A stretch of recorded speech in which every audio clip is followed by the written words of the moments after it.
Bismillahirrahmanirrahim.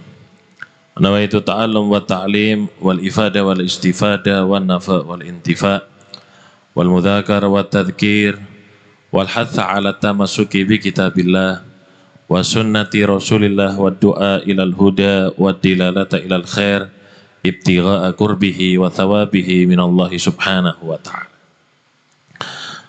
Qala al-Habib Abdullah bin Muhammad al-Idrus fi kitabihi qala al-Imam Hasan al-Basri Inna Allah azza wa jalla ja'ala fi syahri ramadhana midmaran li khalqi yastabikuna fihi li ta'ati fasabaqa qaumun fafazu wa takhallafa aqwamun fakhabu fal ajab kullal ajab lidhahik alla'i fil yaumil ladzi faza fihi sabiqun wa khaba fihi al-mubtilun.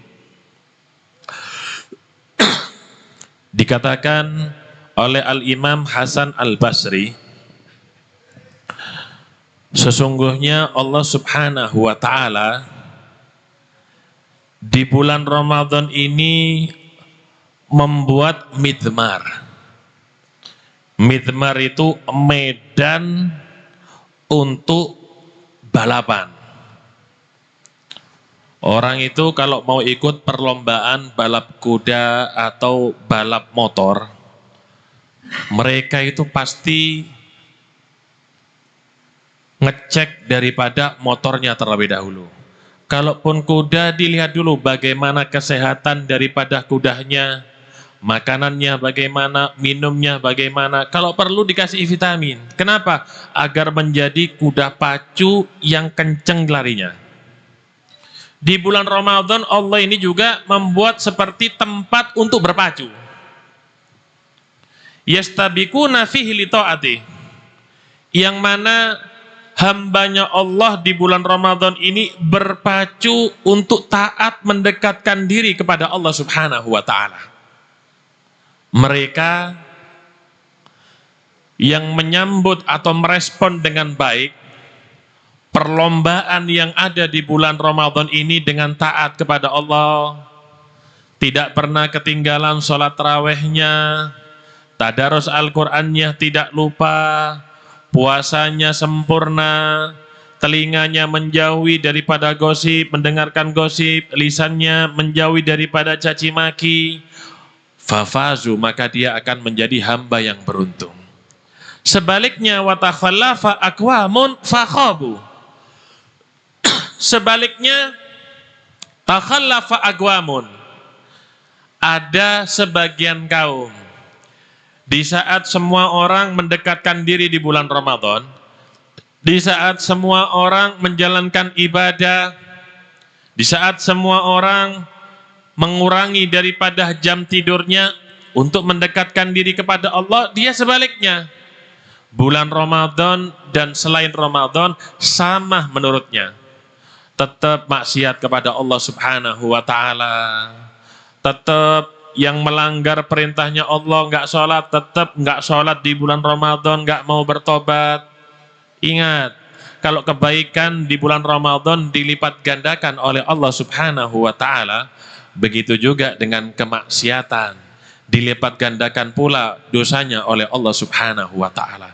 Sampai kapan kita ini tidak akan berhenti daripada maksiat? Sampai kapan telinga ini akan mendengar daripada gunjingan? Sampai kapan lisan ini mencaci orang lain? Sampai kapan kedua bola mata ini memandang yang haram, memandang manusia, memandang sesama muslim dengan pandangan yang hina? Sampai kapan? Kalau bukan di bulan Ramadan, di bulan mana lagi kita akan berharap ampunan yang besar dari Allah subhanahu wa ta'ala? Kalau bukan di bulan Ramadan, di bulan mana lagi kita berharap rahmat daripada Allah subhanahu wa ta'ala?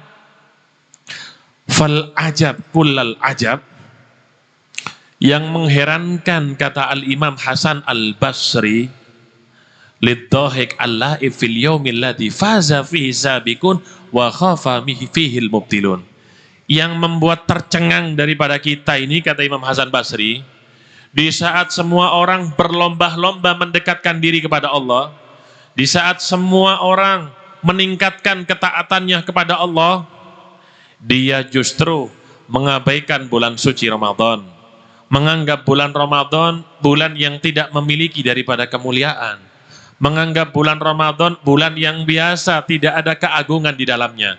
Ini orang yang jauh daripada rahmatnya Allah Subhanahu wa ta'ala. Gimana puasanya orang-orang dulu? Bagaimana puasanya orang-orang soleh? Bagaimana puasanya orang-orang yang hebat? Al-Imam Ghazali beliau mengatakan, Lisam thalathu maratib. Orang puasa itu ada 3 tingkatannya. Kita termasuk tingkatan yang mana ini? Orang puasa itu kata Imam Ghazali ada 3 tingkatan. Yang pertama, shaumul awam. Puasanya orang awam. Yang kedua, shaumul khusus. Puasanya orang khusus. VIP ibaratnya. Kalau nonton pertandingan, itu VIP karcisnya. Yang ketiga kata Imam Ghazali, shaumu khususil khusus. VVIP. Siapa 3 golongan ini kata Imam Ghazali?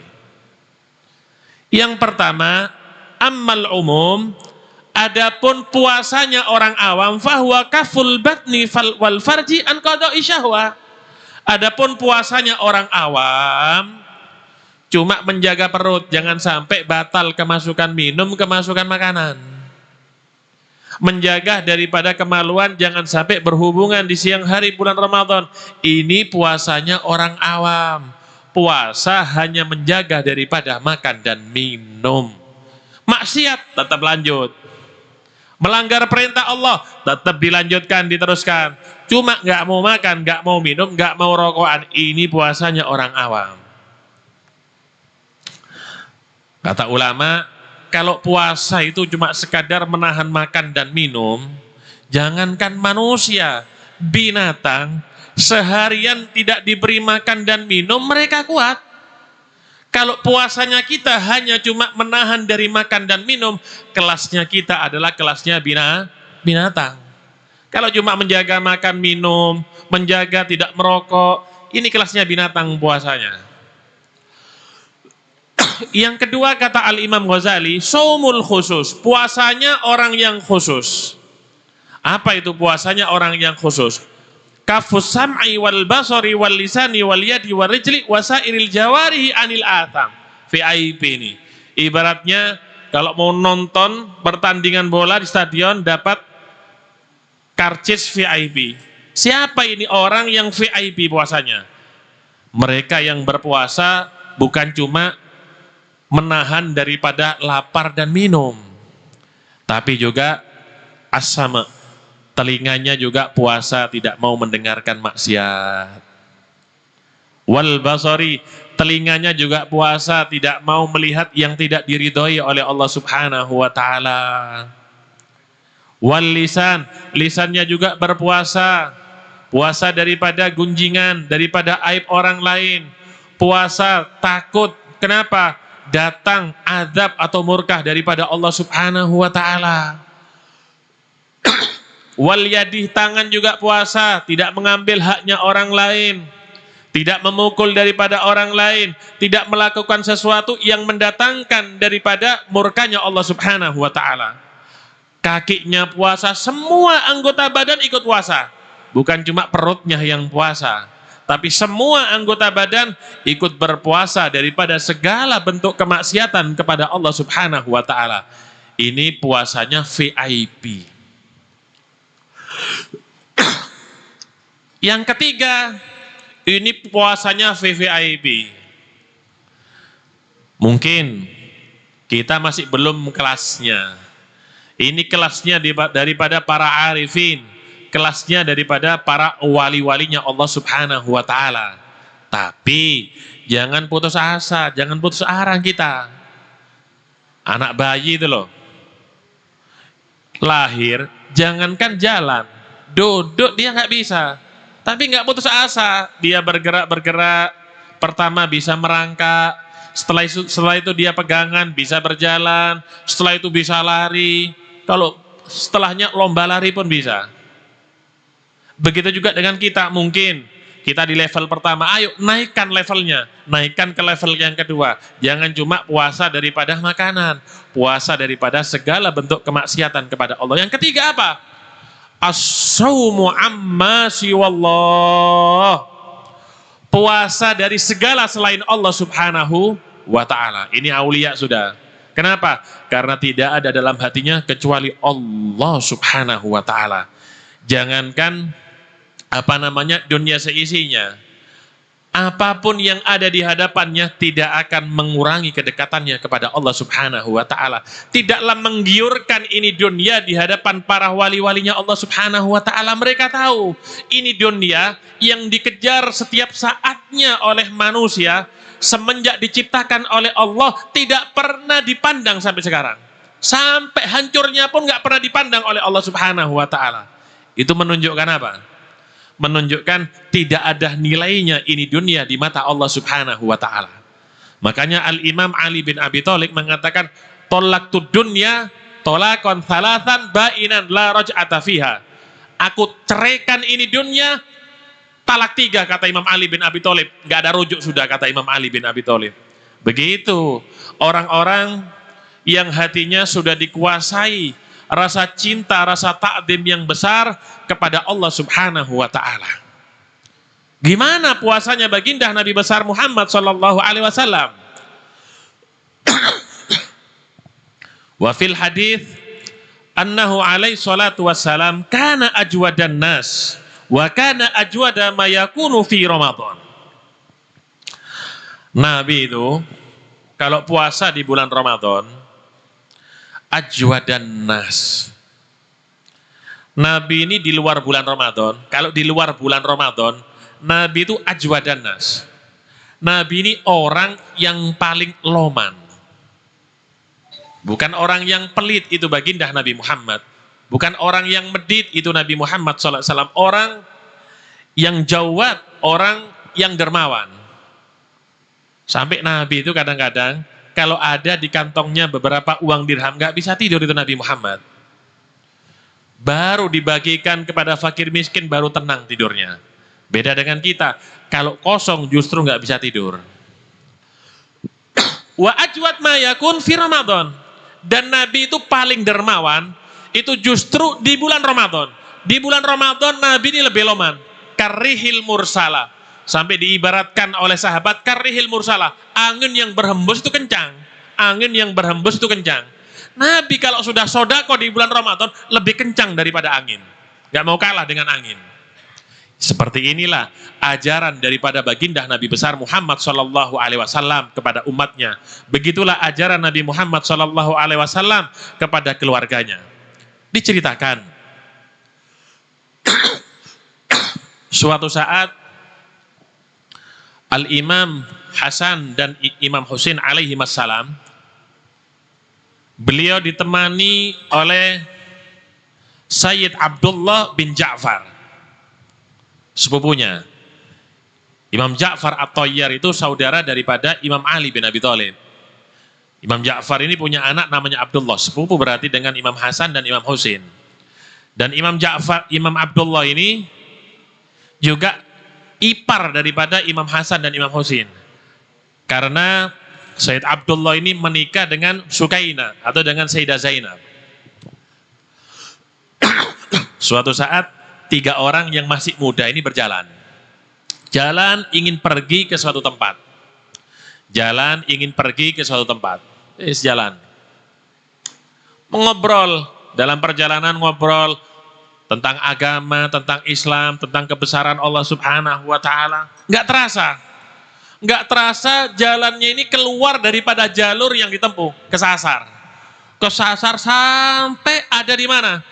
Ada di padang pasir. Kalau kita ini, kalau bepergian zaman ini, seandainya kita ini lapar, kita tinggal cari apa? Kita tinggal cari warung, kita tinggal cari restoran. Supermarket, minimarket banyak di mana-mana. Apalagi sekarang duduk di rumah Gojek, barang datang ke rumah makanan. Kalau zaman dulu nggak ada yang namanya warung. Mereka kalau keluar harus membawa perbekalan daripada makanan. Ini nggak sengaja, asalnya mau ke suatu tempat dan sudah disiapkan makanannya, tapi keluar jalur sampai di padang pasir, bingung. Ini jalannya kemana ini? Bingung tiga orang pemuda ini. Sayyidina Hasan, Sayyidina Husain, Sayyidina Abdullah bingung. Dilihat di situ ada satu rumah. Ada satu rumah sudah reot. Didatangi rumah tersebut. Dalam hati mereka bertiga, mungkin pemilik rumah ini punya makanan yang bisa dihidangkan kepada kita. Akhirnya pergi, diketok pintunya, minta dijamu makanan. Biasa zaman dulu begitu. Ternyata di dalam rumah tersebut seorang perempuan yang sudah tua, yang tidak memiliki apa-apa di dalam rumahnya, perabotnya nggak ada. Kalau zaman sekarang, kalau kita masuk ke rumahnya orang, ada kursinya, ada sofanya, ada TV-nya, ada kipas angin, ada AC lengkap. Ini rumah kosong, nggak ada apa-apanya. Terkejut ini perempuan. Kenapa? Belum pernah datang seseorang yang wajahnya bercahaya terang benderang seperti tiga orang ini. Tanya, ya fulan, kalian mau kemana? Ini padang pasir, salah jalan katanya. Benar, kami salah jalan. Cuma kami lapar. Kata perempuan tadi, kami nggak memiliki apapun di rumah ini kecuali kambing itu satu. Itu penghidupan kami dari situ.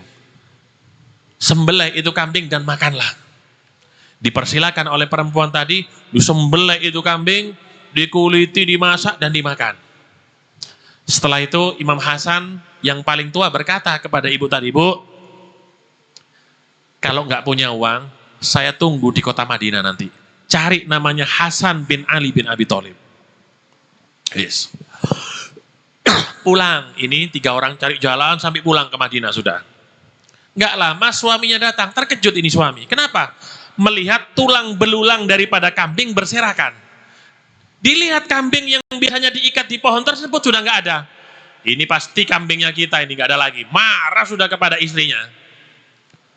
Marah. Kenapa? Itu kambing satu-satunya milik kita yang kita perah susunya diberikan kepada orang lain.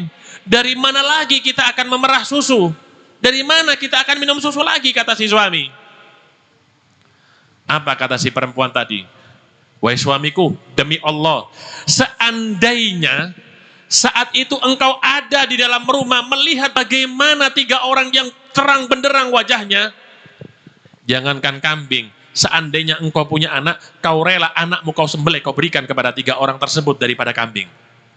Terkejut suaminya. Siapa mereka? Nanti kau akan tahu siapa tiga orang tersebut. Sudah lama. Jatuh miskin ini suami istri. Akhirnya mencari pekerjaan ada di kota Madinah. Sebejat-bejatnya daripada orang-orang Arab zaman dulu, mereka itu selalu menjaga ma'ul wajah, menjaga daripada sifat malunya. Malu mereka itu minta-minta. Aib bagi mereka itu, meskipun orang-orang jahiliyah itu minta-minta itu aib. Gak mau mereka minta-minta. Kenapa? Karena di akhirat dalam hadis orang itu yang mampu, padahal mampu dia punya, masih suka minta-minta, itu nanti daging wajahnya itu nanti berjatuhan, nanti rontok nanti. Orang yang tidak punya malu minta-minta kepada orang. Akhirnya ke Madinah. Dua orang ini lupa dengan yang namanya Imam Hasan, Imam Husain, lupa sudah lama, sudah nggak ketemu, berbulan-bulan. Jalan di pasar mau cari pekerjaan, bukan minta-minta, cari pekerjaan. Subhanallah, saat itu Imam Hasan lagi lewat di pasar. Ingat Sayyidina Hasan dengan orang yang pernah berbuat baik dengannya. Anti, engkau ini. Siapa kamu? Kata perempuan tadi, engkau yang pernah memberikan seekor kambing di saat kami lapar. Beberapa bulan yang lalu. Oh iya. Saya berjanji kalau Anda datang ke kota Madinah, mampir ke rumah saya. Ayo mampir. Imam Hasan berkata kepada pembantunya, tolong sembelih seekor kambing. Sembelih seekor kambing, dimasak, makan sekenyang-kenyangnya, kata Imam Hasan. Setelah makan sekenyang-kenyangnya, lihat akhlak daripada Sayyidina Hasan. Akhlak yang beliau ambil daripada kakeknya baginda Nabi Muhammad, dermawan beliau. Beliau berkata kepada pembantunya, wahai pembantu, tolong ambilkan 1000 ekor daripada kambing milikku. Ambilkan 1000 ekor kambing, berikan kepada tamu itu gini. Akhirnya 1000 ekor kambing diberikan. Loman Sayyidina Hasan. Kenapa? Gak takut dengan yang namanya dunia. Dunia ini bisa dicari. Yang sulit itu ridhonya Allah Subhanahu wa ta'ala. Kalau kita ini punya rasa kasih sayang kepada sesama kaum muslimin, kita lihat orang yang gak mampu daripada kaum muslimin. Gak nunggu diminta, langsung ulurkan daripada tangan kepada kaum muslimin. Gak diminta ini Imam Hasan, langsung diberi 1000 ekor kambing. Ini untuk kalian 1000 ekor kambing. Berkata kepada budaknya, tolong ambilkan 1000 uang dinar. Dinar itu emas. 1000 dinar itu zaman sekarang miliaran. Berikan kepada orang ini 1000 dinar. Dapat 1000 ekor kambing, 1000 dinar. Dan diberi budak 2 orang. Ini untuk menjaga 1000 ekor kambingmu. Lihat bagaimana lomannya mereka. Keluarga baginda Nabi Muhammad. Sayyidina Hasan berkata kepada ibu tadi, cukup ini. Apakah kurang? Mau saya ambilkan lagi? Cukup sudah katanya. Ini 1000 ekor kambing banyak. Akhirnya budaknya dipanggil, tolong antar ke rumah adikku Husain. Diantarkan ke rumah Imam Husain. Senang Sayyidina Husain, kenapa? Bertemu dengan orang yang pernah berbuat baik kepadanya. Aku ingin membalas kebaikanmu ibu. Disembelihkan 1 ekor kambing lagi. Dimasain, makan yang kenyang, kata Imam Husain. Akhirnya bertanya, sebelum ini dari rumah kakakku Hasan, iya, diberi apa? 1000 ekor kambing. Imam Husain berkata kepada budaknya, tolong ambilkan 1000 ekor kambing lagi, berikan kepada ibu ini. Sing asali melarat, sugih dadak iki ibu. Dikasih 1000 ekor kambing sama Sayyidina Husain. Cukup. Apa kurang? Saya ambilkan lagi. Cukup sudah, kata ibu tadi. Budak, tolong ambilkan 1000 uang dinar lagi. Dikasih 1000 dinar lagi, miliaran lagi. Dikasih 2 budak lagi untuk menjaga, merawat daripada kambingnya. Kata Imam Husain, tolong antarkan ke rumah iparku Abdullah bin Ja'far At-Tayyar. Diantar ke rumah Imam Abdullah bin Ja'far. Ketemu Imam Abdullah, loh ibu ini katanya, iya. Sini mampir katanya. Sudah dari rumah Hasan dan Husain? Sudah. Seandainya engkau ke rumahku terlebih dahulu, engkau akan merepotkan 2 orang tadi. Kalau engkau datang ke rumahku, aku memberikan 1000 ekor kambing, dia akan memberikan 2000 ekor kambing kepadamu. Dikasih makan, dipotongkan kambing lagi 1, dikasih makan, ditambah 1000 ekor kambing lagi, 1000 dinar lagi. Inilah beliau, mereka. Siapa yang diikuti? Kakeknya baginda Nabi besar Muhammad SAW. Nabi itu kalau sudah di bulan Ramadan, karihil mursala, lebih kenceng daripada angin, dari sodakohnya itu. Oleh karenanya ayo, bulan Ramadan ini jangan dianggap seperti bulan biasa. Hari-hari daripada bulan Ramadan ini nggak sama dengan hari-hari bulan puasa. Tingkatkan daripada ibadah kita. Sholat sunnahnya, yang nggak pernah sholat sunnah. Yang nggak pernah sholat duha. Tarawihnya jangan karena ketinggalan. Insya Allah, kalau kita banyak ibadah di bulan Ramadan, semuanya akan dibuka oleh Allah. Hajat kita akan ditunaikan oleh Allah. Yang sakit disembuhkan oleh Allah. Yang kesulitan rezekinya diluaskan rezekinya oleh Allah. Jangan takut. Semua yang mengatur di sini Allah Subhanahu wa ta'ala. Sakit, sehat, rezeki banyak, Allah yang mengatur. Semakin kita mendekat kepada Allah Subhanahu wa ta'ala, semakin dimudahkan semuanya ini kepada Allah. Semakin kita jauh dari Allah, semakin bermaksiat kepada Allah, semakin jauh semua ini rezeki semuanya. Amin, Allahumma amin. Wassallallahu ala sayyidina Muhammadin wa ala alihi wasallam. Walhamdulillahirabbil alamin. Wal afa minkum. Wassalamualaikum warahmatullahi wabarakatuh.